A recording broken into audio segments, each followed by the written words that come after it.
All right, let's talk about something we all kind of take for granted, being connected. But what happens when you're literally in the middle of nowhere, like on a ship in the middle of the ocean? How on earth does the internet even work out there? Well, today we're gonna break it down. Okay, so just imagine this for a second. You're on a cruise ship, you're hundreds of miles from any land, you snap that perfect selfie, you pull up your favorite app, hit post, and it just works. But how? I mean, there are no cell towers out there. The answer is honestly pretty mind-blowing. Seriously, it feels like straight up magic, right? Being able to stream a video or share a photo from a place that, for basically all of human history, was the absolute definition of being cut off from the world. And when you're actually on the ship, the whole thing is designed to feel totally normal. You just pull out your phone, you see the ship's Wi-Fi network, you connect, and bam, you're online. It feels just like you're at your local coffee shop. But what's happening behind the scenes? Oh, it could not be more different.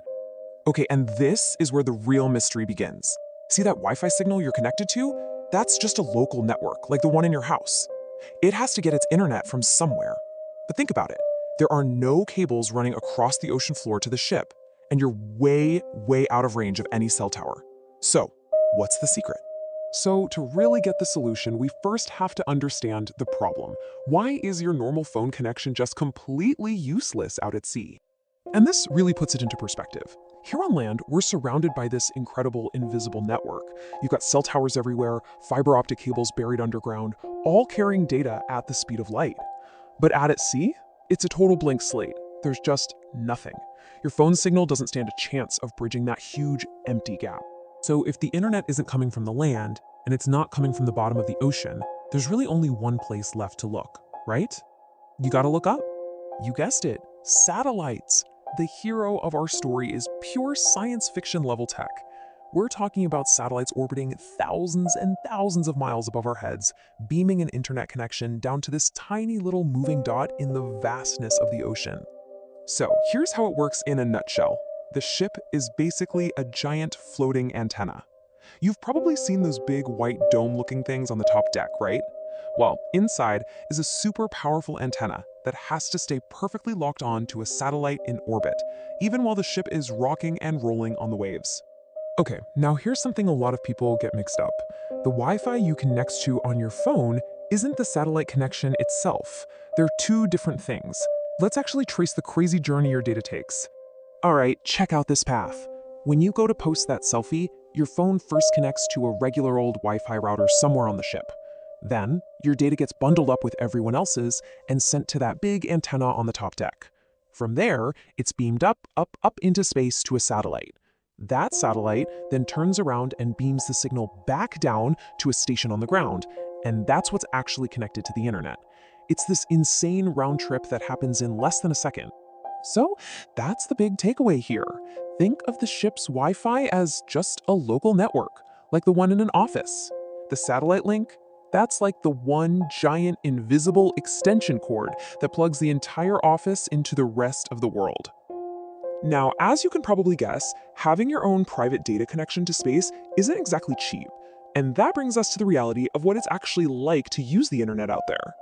I mean, think about it. You're sending a signal thousands of miles into space and back. That takes a ton of power and some seriously sophisticated tech. Because of all that, bandwidth, the amount of internet the ship gets, is super limited and incredibly expensive. We're talking way, way more than what you pay for your internet at home. And because that bandwidth is such a precious resource, the cruise lines have to manage it carefully. They can't just let thousands of people stream 4K movies all at once. It would crash the whole system. So what do? They sell it in packages. You might have a basic plan that's just for checking email, and then a pricier premium plan that gives you enough speed to actually post photos or watch a video.